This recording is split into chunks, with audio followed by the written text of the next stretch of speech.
네, 안녕하세요. 예. 예, 오래간만이네요. 예, 이제 민법 마지막 3수는, 그래서 지금 어쨌든 시간표 나간 대로요, 매년 하는 것처럼, 일단, 2시간 시험, 오늘 같이 한 5, 6문제, 가장 중요한 거 위주로 시험 문제를 풀고, 그 다음에 강평을 하고, 그 다음에 암기장으로 이제 여러분들이 또 이제 빠진 부분 체크를 하고요. 그 다음에 판례는 이개념 판례 있는데 그거는 판례집을 드리려고 그랬는데 거의 난삽한 게 너무 많아가지고 1차용들이. 그래서 매일 오늘처럼요 이렇게 2차용에 나올 만한 것들만 뽑아서 매일 드릴게요. 그냥 그게 나을 것 같아요. 그거 다 보려면 한두 끝도 없거든요. 그거. 그래가지고 그렇게 해가지고 판례도 간단히 같이 하고, 그래서 이제 암기장으로 하고, 그 다음에 이제 판례 한번 중요한 거 2차용에서 오늘 범위에서 가장 유력한 거 체크하고, 그 다음에 이제 사례 풀고. 예, 그래서 이제 그렇게 해서 시간이 이제 1시간 정도 강평을 하고, 이제 찍기 강의 뭐 이제 그래서 여러분들이 지금은 이제 암기장 어디 부분은 거의 다 공부를 했을 테니까 새로운 부분 위주로 이제 체크를 하고요. 지금은 이제 여러분들 혹시 좀 빨리 끝나면 시간이 좀 남으니까 여러분들 인원수가 얼마 안 되니까는 그럼 시간 남는 시간에 매일같이 첨삭을 하는 건 어때요? 첨삭? 여러분들 뭐 싫어요? 첨삭 왜요? 봐봐요. 단점을 알아야.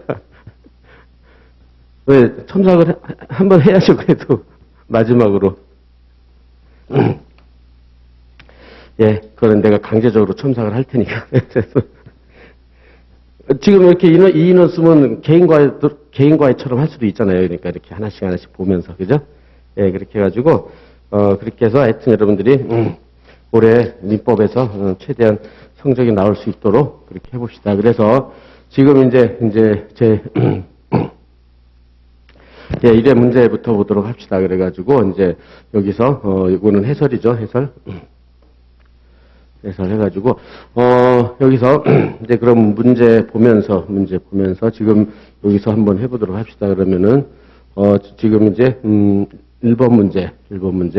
그래서 비법인 사단, 그죠? 여러분들 다 풀었지만은, 여기서 이제 법인은 민법에서는 잘 안 나와요. 그러니까 법인은 잘 안 나오는데, 비법인은 뭐 다른 시험에서 계속 나오기 때문에 특히 이제 종중 문제를 해가지고요. 그죠? 종중회관 신축으로 해서 비와 공사 도급계약을 체결했고, 이후 B는, 그 다음에, 하도급을 했죠. 이제, 시월일 신축으로 필요한 토목공사 도급계약이 되면 이제 하도급 C와 체결했고, 그 다음에 B, C, 이제 얘네 둘 사이 하도급 계약에 따라서 이제 공사대금 5회에 걸쳐서 지급하기로 했고, 그 다음에 2억 공사대금을 B에 청구하였으나 제급할 부족하자 A 종중에게 건물 공사계약에 따른 공사대금 일부 변제 명목으로 2억 원을 C에게 직접 지급할 것을 요청을 해서 종중은 C에게 2억 원을 송금했죠. 한편 A종중의 정관 13조에 하면 예산으로 정한 사항에서 그 다음에 종중 회원의 부담이 될 계약 체결할 때는 일단 총회 결의를 거쳐야 한다. 이렇게 규정되어 있었는데, 건물 공사 계약에 관한 총회 결의에 하자가 있어 총회 결의가 무효임이 확인됐다. 그러니까 총회 결의가 없는 거죠. 그죠? 없는 거다. 그래서 B는 건물 공사 계약 체결 당시 해당 총회 결의가 정관에 입에되는 하자가 있음을 알고 있었다. 이게 이제 중요하죠. 악이니까. 그죠? 이렇게 하고. 그 다음에 문제. A 종중은 C에게 지급한 2억 원을 부의반으로 반할 걸 청구할 수 있는지. 예, 이거는 이제 올해 변호사 시험에서 나왔던 문제예요. 그러니까 다양한 문제들로 나오는데 풀이하는 방식은 거의 똑같기 때문에 여러분들이 체크를 할 수 있도록 합시다. 그러면은, 여기서, 문제 1번, 예, 그래서 문제의 소재에서, 그러면 A 종중이 B와 도급계약을 체결했고, 그죠? 그 다음에 이제 C와 하도급을 했는데, 그래서 원래는 얘가 돈을 2억을 이렇게 주고, 첫 번째, 얘가 이제 2억을 이렇게 주기로 해야 되는데, 얘가 부탁을 해서 이렇게 직접, 그죠? 직접, 세 번째, 직접 2억을 줬다. 지금 했다. 그렇게 하자. 이제 여기서 A가 C한테, 그죠? A가 C한테 C한테, 그죠? 2억에 V반을 청구한 거죠. 2억 V반, 부당이득 반환 청구. 그러니까 여러분들이 이제 지금 거의 마지막 순환이니까 이제는 확실하게 지금은 요건 사실 정도는 거의 암기하고 있죠. 그래서 똑같이, 계속 기본 강의 때, 그 다음에 1순환, 2순환, 3순환까지 거의 똑같이 반복해 왔는데, 이제 청구, V반 청구에 대한 요건 사실, 그죠? 그러면은 법률상 원인 없이, 그죠? 법률상 원인 없이 타인재산 동으로부터 이득을 얻고, 세 번째 손해를 가하고, 네 번째 인과관계가 있을 것. 이렇게 요건을 쓴 다음에 포섭을 해야 되겠죠. 그죠? 포섭. 그럼 법률상 원인이 있느냐? 법률상 원인이 있느냐, 없느냐. 즉, A가 2억을 부당이득 반환 청구한 것은 B가 부탁을 해서 그 도급계약에 따라서 B한테 줄 거를 대신 C한테 준 거니까 이 도급계약의 효력, 여기 효력에 따라서 좌우가 되겠죠. 그죠? 도급계약의 효력. 그렇게 해가지고 그렇다면은 거기서 A와 B 사이에 도급계약이 과연 효력이 있는지, 그죠? 도급계약. 이게 무효라면은 법률상 원인이 없는 게 되겠죠. 여기에 따라서, 그죠? 그랬을 때 A 종중은 비법인 사단이고, 비법인 사단. 이게 비법인 사단이 이제 도급계약을 체결했을 때, 과연 비법인 사단한테 법률행위 효력이 미치느냐, 이렇게 돼가지고, 그랬을 때, 법인에서는 하여튼 전형적인 틀이 있죠. 권대, 법정남, 권리능력, 외, 내 해가지고, 그 다음에 대표권 외, 내, 그죠? 대표권 외, 내. 이렇게 대표권 내에서도 또 해서 다시 사익 법익, 그죠? 사익 법익을 도모하느냐 이렇게 해가지고 원래 이 도급계약, 그다음에 도급계약 체결한 거는 A종 중에 그러니까는 대표가 했겠죠. 대표 여기서는 정확히 안 나타나 있지만 그래서 이제 여기서 권리능력 범위 내, 그다음에 대표권 범위 내 법인의 이익을 도모했다. 그랬을 때는 이렇게 됐을 때는 당연 이렇게 했을 때는 도급계약이 유효하게 되겠죠. 도급계약이 유효하게 되겠죠. 그죠? 그런데 여기서 벗어나는 거, 그죠? 그래 권리 능력을 벗어났다든지, 그래서 그 다음에 대표권을 벗어났다. 대표권은 법률에 의한 제한, 그죠? 법률에 의한 제한을 벗어났다든지, 그 다음에 정관에 의한 제한을 벗어났다든지, 거기서 이렇게 벗어났으면 무효가 될 것이고 사익을 도모하면 대표권 남용이 되죠. 대표권 남용으로서 무효가 된다. 그래가지고 이게 여러분들이 지금까지 법인도 그렇고 비법인도 그렇고 권리 능력 그다음에 권대 법정남 해가지고 이렇게 하나 둘 셋 네 개를 검토를 해야 돼요. 그죠? 그래서 여기 벗어난 행위들은 다 무효가 되니까. 그죠? 그래서 그럼 권리 능력을 벗어나느냐 해서 판단하는데 권리 능력 내냐 왜냐 해서 34조죠. 34조는 법인에 관한 규정이지만 비법인 사단이 유추 적용을 한다는 거 정확히 체크하고 따라서 34조에서 이제 권리 능력을 제한하는 규정이다. 정관 소정 목적 법인에서 권리 의무가 있다. 그죠? 그래서 그러면은 권리 능력을 벗어나는 행위인지 아닌지 판단하는 것은 그 정관 소정의 목적 그걸 달성하는데 직관적으로 필요한 거. 그 다음에 그 판단을 객관적 추상적으로 판단하고 주관적 의사는 고려하지 않는다. 직관객추. 키워드만 정확히 표시해서 해칠 거. 이렇게. 그럼 포섭을 해보면 지금 거기서 본 대로 종중회관 신축이잖아요. 종중회관 신축. 종중회관 신축으로 위해서 도급계약을 했기 때문에 직접 간접적으로 목적 달성하는데 필요하고 객관적 추상적으로 판단했을 때. 그죠? 그래서 이거는 권리능력 범위 내다. 이렇게 해서 딱 체크하면 되겠죠. 아, 이거는 됐구나. 직관객, 즉, 키워드만 정확히 제시하고요. 그 다음에 이제 법률에 의한 제한. 법률에 의한 제한은 이제 민법 276조죠.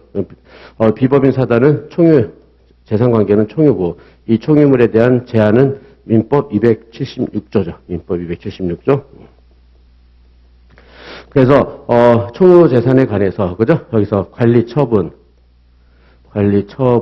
변경 그다음에 보존행위까지도 그죠? 보존행위는 법 규정이 없기 때문에 여기까지 그죠? 여기까지 전부 다 여기는 총의 결의를 얻어야 돼 그죠? 총의 결의를 요한다.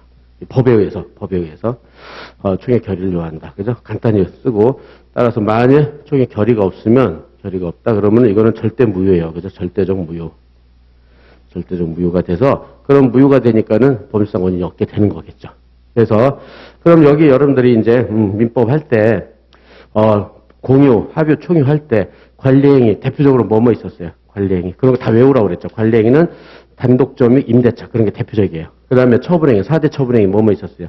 매매, 저당권, 용익권, 명신해지, 소위 등 4개 딱 외워놓고 그다음에 변경은 이렇게 총액 토지 후에 건물을 짓는 거, 그죠? 그렇게 하고 보존행위 대표적인 반말철, 반환 누가 무단으로 초기물을 점유했다, 반환 누가 무단으로 등기했다, 말소 누가 무단으로 그다음에 건물을 졌다, 철거 이렇게 해서 얘를 완전히 외우세요. 근데 지금은 도급 계약을 했잖아요, 그죠? 도급. 그래서 이제 도급 계약을 했다, 도급 계약. 그리고 도급 계약하고 또 시험에 잘 나오는 게 보증 계약이에요. 만일 이렇게 해서 보증하는 것도 나오니까, 그죠? A하고 C. 그러니까는 도급 계약하고 보증 계약이 잘 나온다, 시험에. 보증 계약. 여기서는 도급 계약이지만 보증 계약도 준비를 해놓고요. 얘네들은 채무 부담행위란 말이에요, 그죠? 그래서 채무 부담행위. 이거 보는 게 판례다. 채무 부담행위. 그러니까 채무 부담행위는 3개 있어요. 소비대차, 도급 계약, 보증 계약, 그죠? 이렇게. 그래서 여기에 대해서는 276조가, 그죠? 276조가 적용이 없어요, 여기는. 276조가 적용이 없어요. 따라서 결의가 없어서 바로 무효가 되진 않아요. 그죠? 결의가 없어서 바로 무효가 되진 않는다. 276조 적용이 안 되니까 순서대로. 그렇다면 얘네들은 지금 정관에서 제안했었죠. 거기서 문제에서 본 대로, 정관 13조에 대해서 회원들의 부담이 될 계약 체결할 때는 총회 결의를 거쳐라 이렇게 돼 있잖아요. 그죠? 그래서 정관에서 제안이 됐어요. 그죠? 여기서 도급 계약을 체결하려면 종중 회원들한테 부담이 되는 계약이니까 총회 결의 거쳐야 되는데 결의가 없었잖아요. 결의가 없었다. 그럼 정관에 의한 제한을 위반한 거죠. 정관에 의한 제한 위반. 그럼 여기서도 쓰는 방법. 그래서 정관에 의한 제한을 위반했죠. 그럼 정관에 의한 제한은 일단 민법 60조, 그죠? 그러니까 비법인 사단은 설립 등기를 안 하기 때문에 그러니까는 법인에 대해서는 대표권 제한하려면 41조 정관의 규정을 해야 효력이 발생하고 준기를 해야지만 대항 요건을 구비한다. 41조, 60조. 그죠?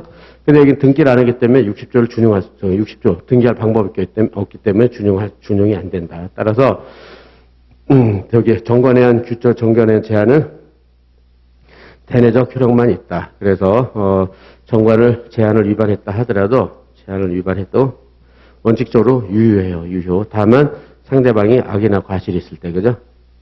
악이나 과실이 있을 때만 무효가 된다. 이 판례 입장 그대로 순서대로요. 그죠? 이렇게 해서 쭉 쓰고, 그죠? 이런 것만 현출이 되면 되잖아요. 그죠? 이렇게 해가지고 지금 정관의 결의가 무효가 됐잖아요. 그러니까 없다. 그래서 민법 60조를 준용할 수 없다. 설립 등기가 없기 때문에 등기할 방법이 없다. 그래서 대내적 제한에 불과하다. 제한 위반에도 유효하다. 악이나 과실이 있으면 무효다. 이런 게 보는 게 판례 입장이죠. 그죠? 근데 지금 본 대로 정관의 결의가 없다는 게 악이었잖아요. 그러니까 무효가 됐죠. 무효. 그죠? 이렇게. 그래서 딱 여기에 걸린 거예요. 그죠? 여기에. 정관에 의한 제한에 걸린 거죠. 악이라서 무효다. 그러니까 무효니까는 법률상 원인이 없겠죠. 그죠? 법률상 원인이 없다. 그래서 1요건이 됐어요. 1요건.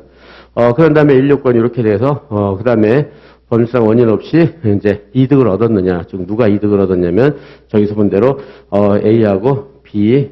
그러니까는 A가 B한테 2억을 주고, 그 다음에 도급계약에 따라서, 두 번째 C한테, 2억을 주어야 된다.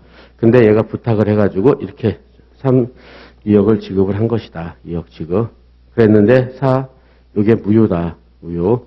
했을 때, A는 누구한테 부당이득 반환 청구를 해야 되느냐. 이게 단축급부죠. 단축급부. 그죠? 단축급부의 법리를 쓰는 거죠. 단축급부의 법리. 예. 그렇게 해가지고, 무효다. 그렇게 됐으니까는, 이 판례는 뭐라고 그러죠? 판례는 이때 이게 무효라 하더라도 여기 A가 C한테 2억을 지급함으로써 A가 B한테 2억 지급하고 B가 C한테 2억 지급한 것과 마찬가지이기 때문에 이게 무효라면 A는 B한테, 그죠?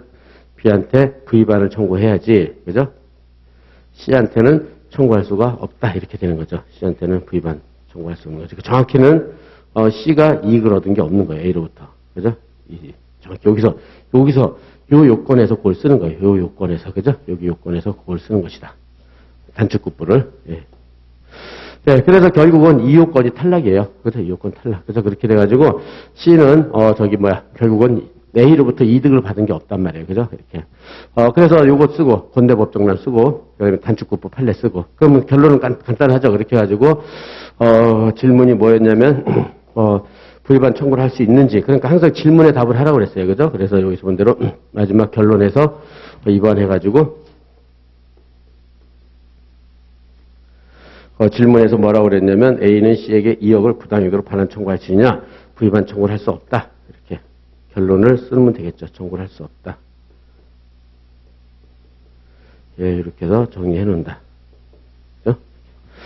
예, 그래서 요거 이제 최근 판례고, 그 다음에 보증도 항상 준비해 놓으세요. 보증. 이게 보증으로 나올 수도 있잖아요. 똑같아요. 근데 쓰는 건 완전히 똑같아요. 그래가지고 여기서 직접 2억 지급했다 이렇게 나올 수도 있고, 여기서 대해서 판례를 보면은 직접 지급한 것도 있지만은 여기서 네 번째 보증계약을 체결했다 이렇게 하는 것도 나올 수 있기 때문에 요거요. 요거는 우리 사례집에 있는 거죠. 기본 사례집에는 보증계약 체결한 거 나오잖아요. 그래서 이렇게 준비해 놓는다. 예, 그래서 같이 준비. 그래서 답안지 쓰는 거는 요 순서대로 그대로 쓰면 되잖아요. 그래서 순서대로. 그래가지고 여기서 사례 해설을 보면 여러분들이 지금 쓴 거에 비추어서 여러분들이 그대로 초안을 잡았다. 그럼 그대로 하는 거죠. 그 다음에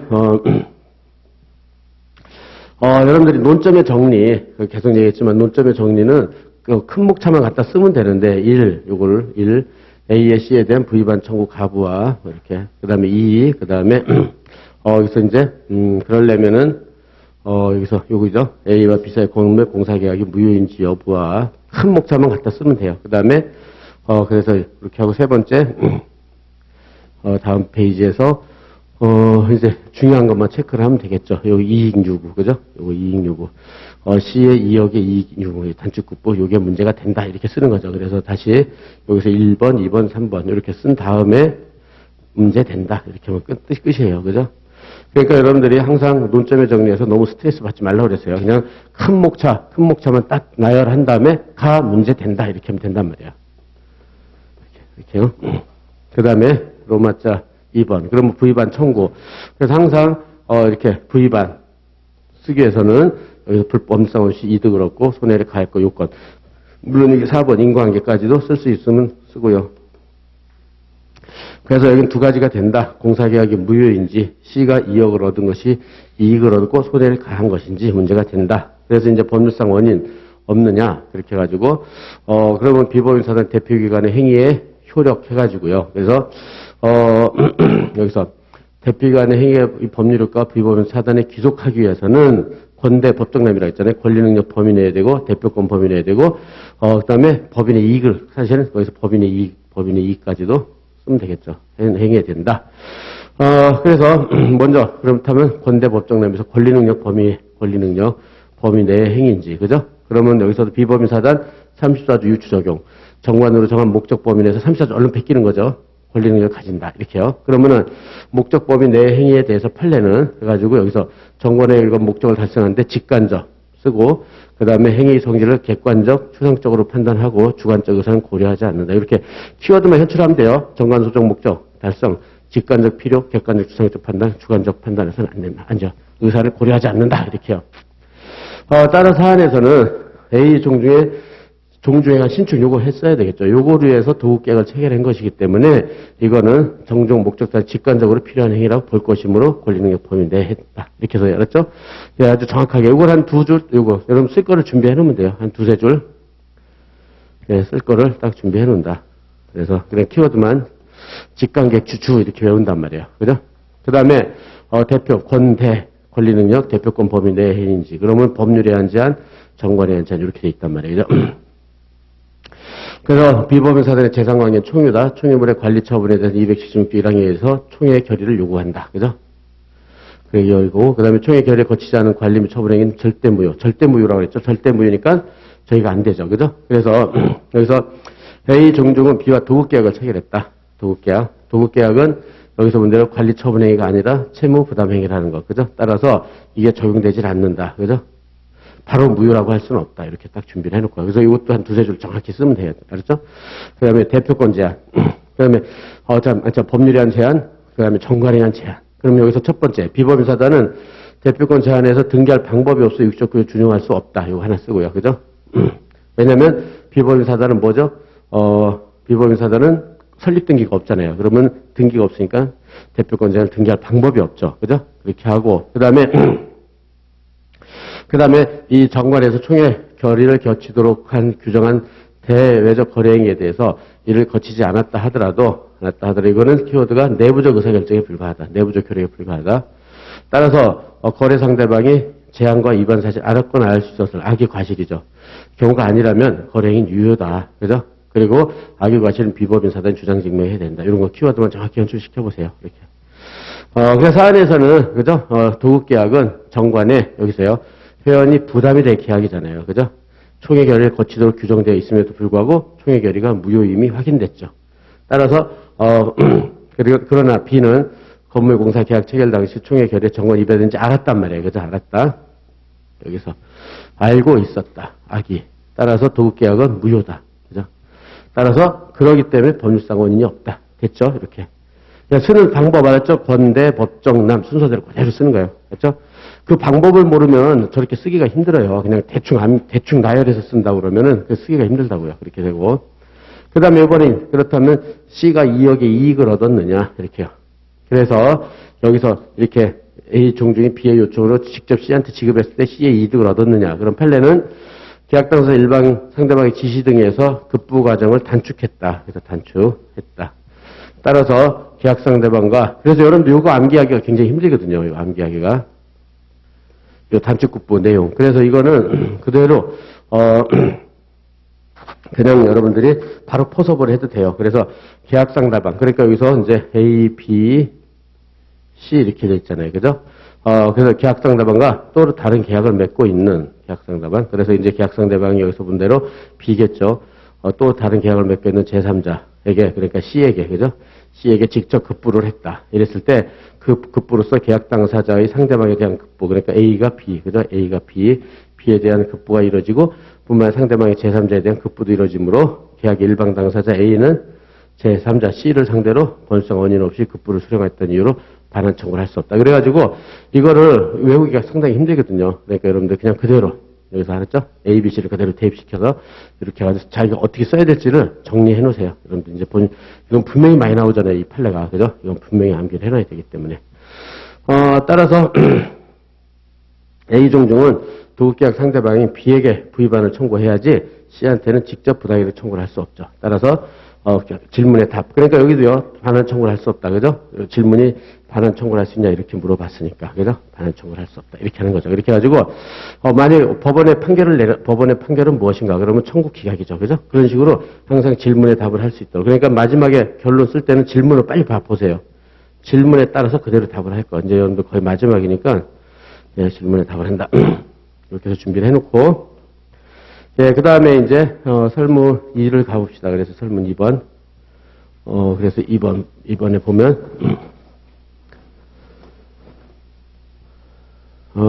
그래서 여기서 병은 2017년, 이것도 가장 지금 이중매매 중에서 제일 많이 찍히는 거죠. 협의분할, 상속자의 협의분할. 그래서 병이 이제 2017년 4월 1일 사망하였고, 그 다음에 병의 상속에서 갑과 정이 있었는데, 갑은 2017년 2월, 그러니까 4월에 죽었는데 2월, 죽기 전이죠. 갑 사망 전, 그죠? 병이 사망 전이죠. 전에, 갑의 병의 소유인 X아파트에 관하여 자신을 매도인으로 하는 타인 권리 매매죠. 아직은 아버지 거니까는 얘가 팔아먹은 건 타인 권리 매매예요. 타인 매매 계획을 체결하면서, 5월 1일 날 소유등을 맞춰주기로 약정을 했다. 그 다음에, 계약금 및 중도금을 받았다. 이게 중요하죠. 제2중매매에서는 제1매매 전제 요건이 중도금이에요. 중도금. 그죠? 제1매매 요건. 왜 그렇죠? 중도금까지 지급을 받아야 해약금 해지를 못한단 말이에요. 그죠? 이행에 착수가 돼가지고. 그래서 이걸 꼭 체크하세요. 이거 체크하고. 그 다음에 갑은 X아파트에 관한 매매 계획을 체결한 사실을 2010년 4월 1일 정에게 말해야 했다. 다른 상속인. 그죠? 그러자 정은 최근 경기주택 활성화 영향, 주택가의 급등함으로 X아파트를 계속 가지고 있는 것이 좋겠다. 라고 하면서 소유권 이전을 적극 만료했다. 그러니까는, 요게 이제 정에게 말한 게 배임행이죠. 배임행이고, 그 다음에 여기서 적극 만료했다가 적극 가담이에요. 배적가. 그죠? 적극 가담했다. 이렇게 보는 거죠. 예. 그래서 갑은 이를 받아들여 정의 아파트 X 아파트를 정의 단독 소유하기로 상속재산 분할 협의를 하였다. 요게 이제, 그죠? 이건 여러분들 하도 유명한 판례라서 잘 알 거예요, 이제는. 그래서 정명의 아파트에 관해 상속을 원인으로 소유등까지 맞췄어요. 그래서 제2매매도요, 이렇게 제2매매 요건도 항상 소유등이 맞춰져야 돼요. 적극 가담하고 소유등이 맞춰져야 돼요. 그죠? 이렇게 이중매매 법률 유추 적용할 때, 이렇게 정확하게. 그 다음에, 그러자 을은, 상속재산 분할 협의가 사회질서에 반해 무효라고 주장하면서 정명의의 소유권 저득이 전부 말소를 청구하였다. 의리. 그죠? 이렇게. 그렇게 한 다음에 다음 페이지에서 의뢰 청구에 대한 법원의 결론, 의뢰 청구에 대한 법원의 결론을 이렇게 말하면은 이렇게 질문이 나왔으면 여 중에 뭐 하나 쓰면 돼요. 그죠? 결론에다. 그죠? 청구, 인용, 기각, 소각화 중에 하나 쓰면 되는 거죠. 이렇게 된 결론을 이르게 된 근거를 설명하시오. 이렇게 돼 있죠. 네, 그러면 여기에 대해서도 이제 해봅시다. 그러면은 이렇게 됐고, 그 다음에 여기 문제 2번. 예, 그래서 이제 문제 소재, 논점의 정리나 문제 소재. 그리고 이것도 여러분들이 뭐라고 쓸지 자신만의 용어를 쓰세요. 문제 소재라고 하든, 논점의 정리든, 뭐 쟁점의 정리든, 자기가 좋아하는 용어를 쓰면 돼요. 이렇게 돼서, 이제 누가 맨 처음에 갑이 을한테 제1매매를 했단 말이에요. 그죠? 제1매매. 그죠? 그리고 이제 아버지가 사망을 했고, 그랬는데 이 중에서 갑이 을 여기서 정한테 얘한테 2분의 2를 다 주는, 그죠? 상속재산 협의분할을 했단 말이에요. 협의분할하고, 전부에 대해서 전부 소유등을 해줬어요. 전부 소유등. 그죠? 그러니까 을이 누구한테 정을 상대로 정등기, 그죠? 정등기를 말소하라 하는 소를 제기했다는 거잖아요. 말소의 소. 예. 그래서 이제 그랬을 때, 그렇다면 정등기 말소다. 그렇게 되면은, 일단은 여러분들이 여기 논점 중에, 거기 첫 번째 그 해설에 나오는 것처럼, 직접 최대. 여러분들이, 이것도 많이 저기 했을 거야. 사례 풀이구조 할 때, 말소할 때, 바로 말소. 막 이렇게 하지 말고, 직접 말소할 수 있는지, 채권자, 그게 안 되면, 이게 되면은 채권자 대의권 쓸 필요가 없겠죠. 이게 안 되면 채권자 대의를 쓰고, 이렇게 해서 순서대로 거치는 거예요. 그죠? 직접 말소 등기. 를 할 수 있는지, 그죠? 가부. 그러면 을이 정한테 전부에 대해서 직접 말소 등기를 한다. 말소 등기. 그래서 이건 214조 소유권에 의한 방해배제로서 이 요건 사실이 뭐냐? 첫째, 을 소유, 그죠? 정등기, 원인 무효. 이렇게 되는데 을 소유가 되느냐 이거야 지금. 근데 을은 소유 등을 안 했잖아요. 안 했고 여기서 논점이 뭐냐? 이렇게 협의분할의 조문 얼른 베끼는 거예요. 협의분할은 협의분할은 1015조에서, 그죠? 1015조. 협의분할은 상속 개시시로 소급해서 소급표가 있단 말이에요. 소급표. 그죠? 따라서 협의분할에 의해서 소급표가 된다. 그래서 본문 단서에서 항상 소급표가 나오면 제3자 보호 규정이 나오죠. 그래서 1015조 단서에서 이 소급표는 제3자의 권리를 제3자 권리를 해하지 못한다. 이렇게 요거를 착안해서 요 판례에 간단히 쓰는 거죠.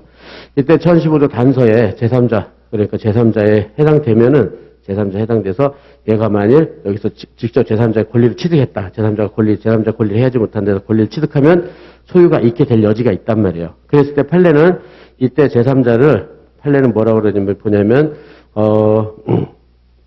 548조처럼요. 실질적으로 새롭게 법률상 이해관계를 맺고 완전한 권리를 취득할 걸 요구를 해요. 실세법, 실질적 새롭게 법률상 이게 완전한 권리. 그래서 등기나 인도를 갖춰야 돼요.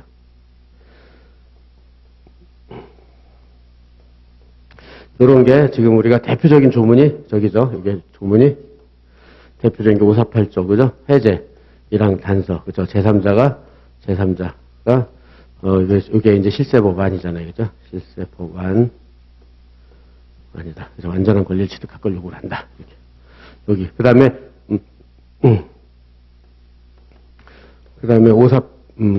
108조 오늘 나오지만 108조 2항의 제3자. 제3자는 실세법만이잖아요. 실세법. 실질적 새롭게 법률상 관계고 완전한 권리가 필요 없잖아요. 그죠?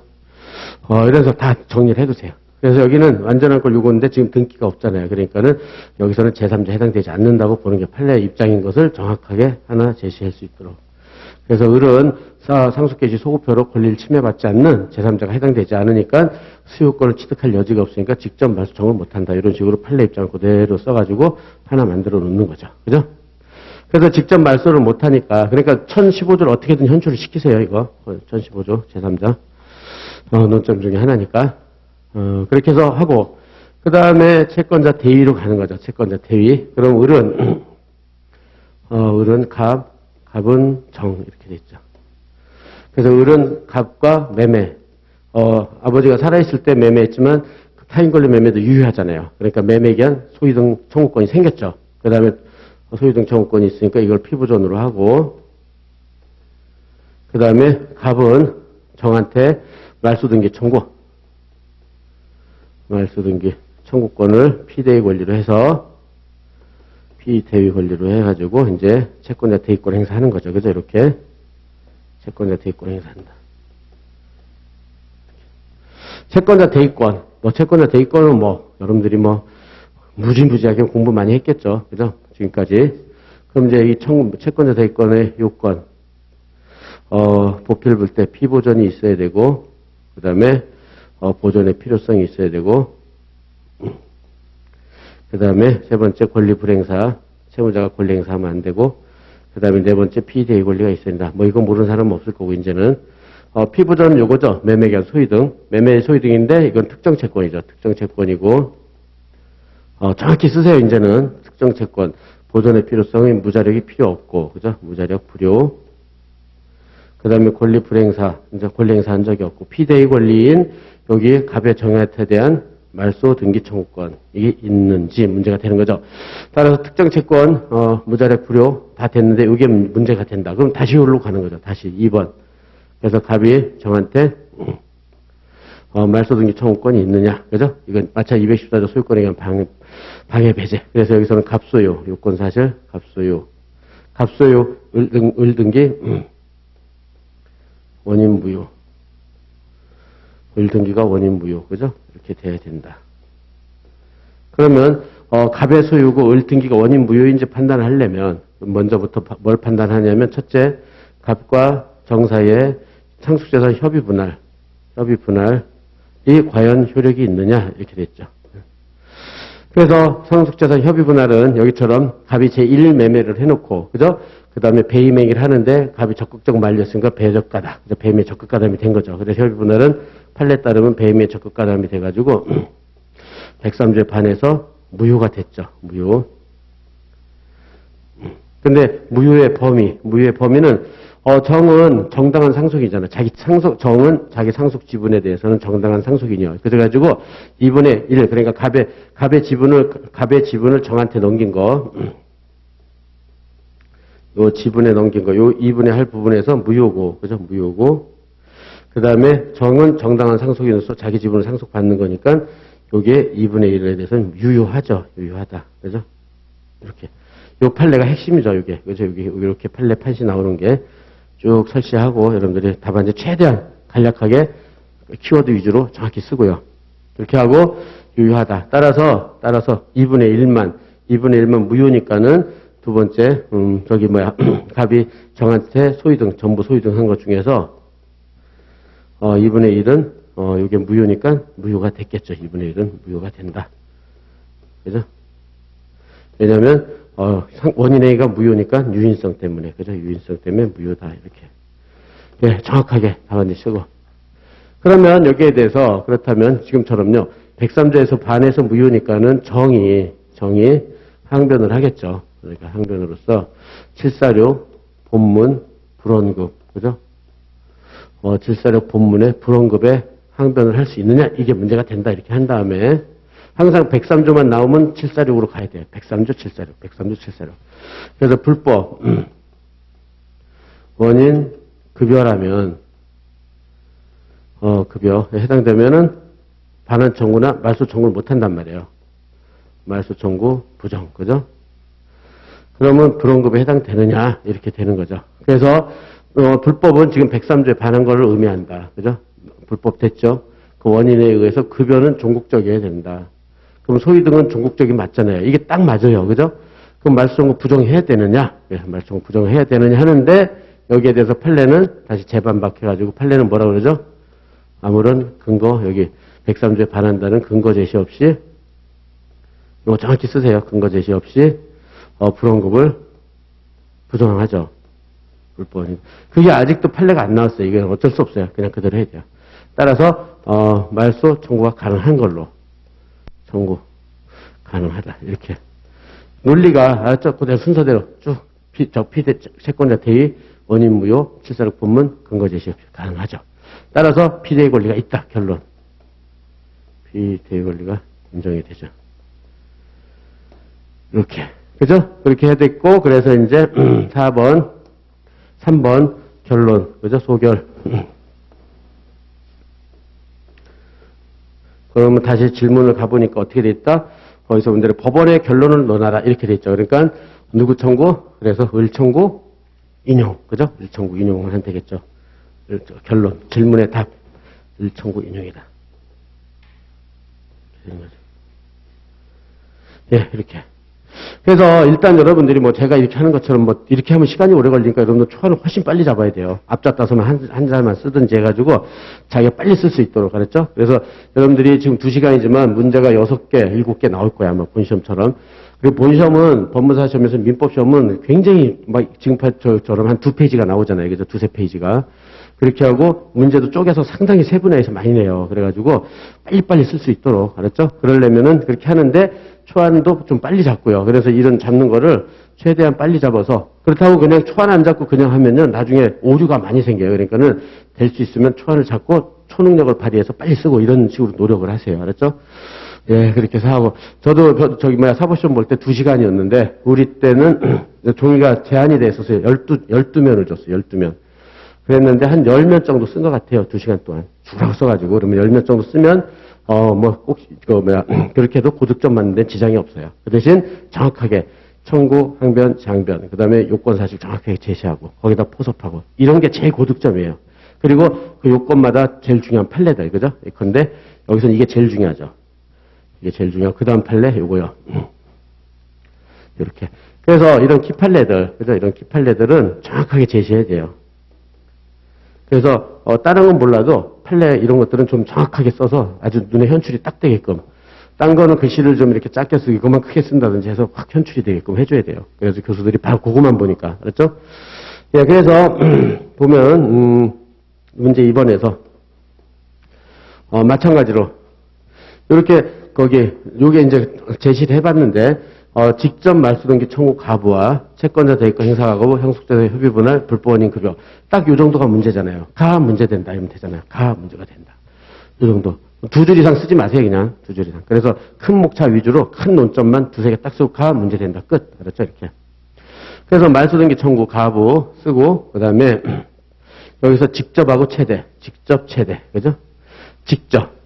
그래서 상속재산 협의 분할 소급표에서 권리 침해받지 않은 제3자에 해당한다면 직접 말소 청구할 수 있을 것이다.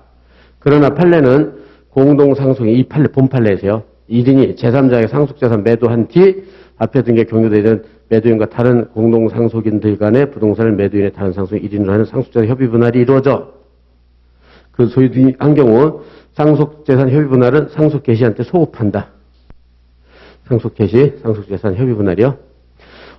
상속재산, 공동상속재산은 공유예요. 공동상속재산은 공유다. 근데 공유인데, 그 공유재산의 분할. 그러면 상속재산 협의분할에 의한, 협의분할이 아니라 일반 공유재산의 분할은 장래요. 그죠? 공유재산 장래요. 근데 상속재산의 협의분할은, 협의분할은 소급표. 시읒자 돌림이라고 그랬죠? 시읒자. 이렇게 해서 안 틀릴 수 있도록 하고, 소급하여, 하고, 효력이 발생하고, 등기를 경유된 제3자는 115조 단서에 제3자에 해당되지 않는다. 그거 보죠. 이거 정확히. 그러니까 여기를 정확히 쓰고, 여기를 암기해서 딱 쓰고, 그죠? 그래서 안에서, 정원 계약 체결을 했으면 등기를 하지 않았기 때문에 제3자에 해당되지 않는다. 그래서 직접 말소 청구는 할 수 없다. 이렇게 해놓고, 그럼 이제 최대로 가자. 그래서, 그 다음에 채권자 대의. 채권자 대의는 일단은 채무자 권리를 행사하는 법정 소송 담당으로, 그 다음에 요건, 피보전, 보전의 필요성, 채무자 권리를 행사, 저기까지 4개를 정확히 쓰는 거죠, 4개를. 그 다음에 이제 포섭을 해야죠. 우선 피보전으로 의뢰, 갑에 대한 소위 등이 있고, 이건 여부가 문제되며, 그 다음에 이건 특정 채권으로 무자력을 요구하지 않고, 그 다음에 권리를 행사하지 않고, 피대의 권리가 있는지 문제가 된다, 이렇게요. 피보전 채권, 아까 초안 잡았을 땐 이렇게 간단히 설명만 했지만 여러분 간단히 설명하면 되죠. 갑은 병과 정과 병 소유 건물을 매도하는 계약 체결을 했으므로,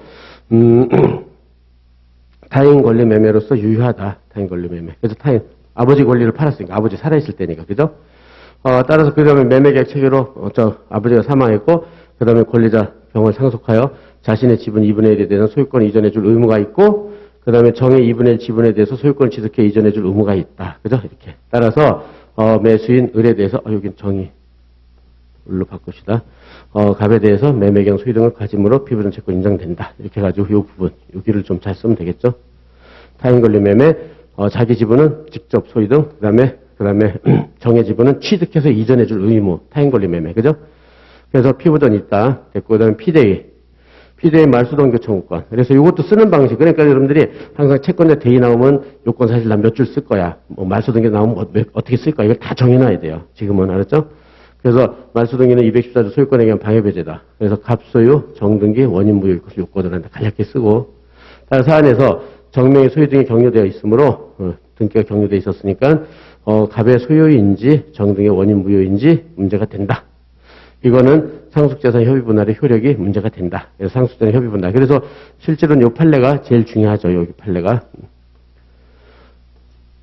이 판례가 이제 제일 중요하니까 여기를 잘 암기해야 될 거예요. 그죠? 그래서,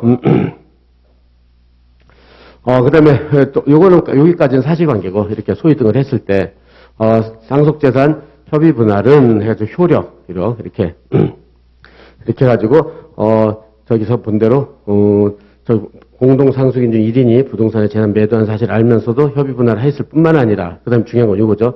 매도인의 배임에 적극가다. 그죠? 하여서 상속재산 협의 분할 103조에 반하여, 무효이다. 요거 간단, 요 정도만 쓰면 되잖아요. 그죠? 이렇게. 근데 무효의 범위는, 협의 분할 즉 그 매도인의 법정 상속분에 관한 부분만 반사의 질서로 무효다. 2분의 1만. 그죠? 이렇게. 해서 요 정도만 쓰면 돼. 효력하고 무효의 범위요. 그죠? 따라 사안에서는, 정은 갑의 매매 사실을 알면서 포섭을 하는 거죠. 배임행에 적극 가담했다. 갑의 법적 상속분에 관하여 103조에 반하여 법률행위로서 무효다. 그죠? 무효.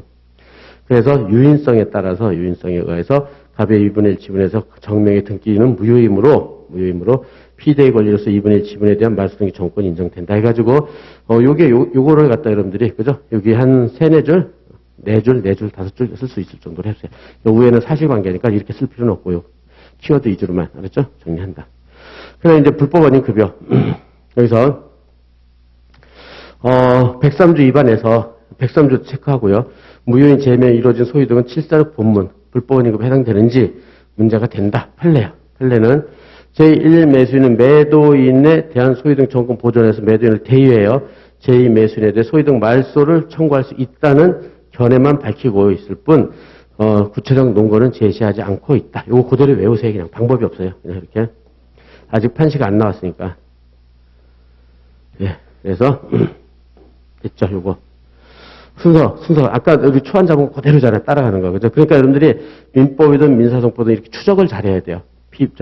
채권자 대의 요건 사실 쓰고, 거기서 피대의 권리 쓰고, 피부전 쓰고, 이렇게 쭉쭉 추적을 해서 다 연결할 수 있도록. 따라서, 다음 페이지에서,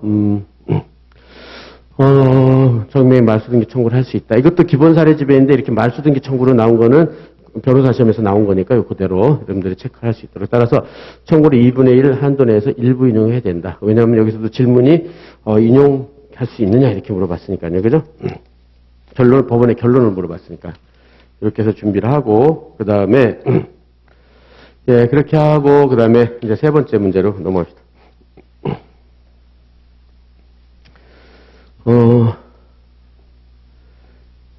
여기 그러니까 문제를 보면 예, 이것도 다양한 형태로 문제가 나오는 거죠. 통정의 표시에서. 그렇게 해가지고, X토지 소유자 갑은, 물품 대금 채권자 E가 1억 원의 채무이행을 독촉하면서 채무이행의소를 제기하려 하자 F와 상의를 해서 실제로는 갑이 F에 대해서 채무를 부담하지 않음에도 불구하고 이의 강제 집행을 면탈할 목적으로 2020년 5월 1일 갑의 유일한 재산 X토지 채권자 F, 채무자 갑, 채권 채무 1억 2천만 원을 내용으로 하는 근저당 설정 계약서를 작성했다. 그죠? 근데 그렇게 근저당 설정 등기를 했어요. 근데 따로 각각 F는 이게 가장 핵심이죠. 채권을 발생시키는 행위, 그죠? 를 하지 않았다. 즉 소비대차 계약을 안 했다는 거죠. 소비대차. 그러니까 피담보 채권이 없는 거예요. 그죠? 이거는 여러분들 기본 사례집에 다 있죠. 근데 이제 이거는 이제 변호사 시험 문제 그대로 출제된 거예요. 그대로 여러분 연습하기 위해서.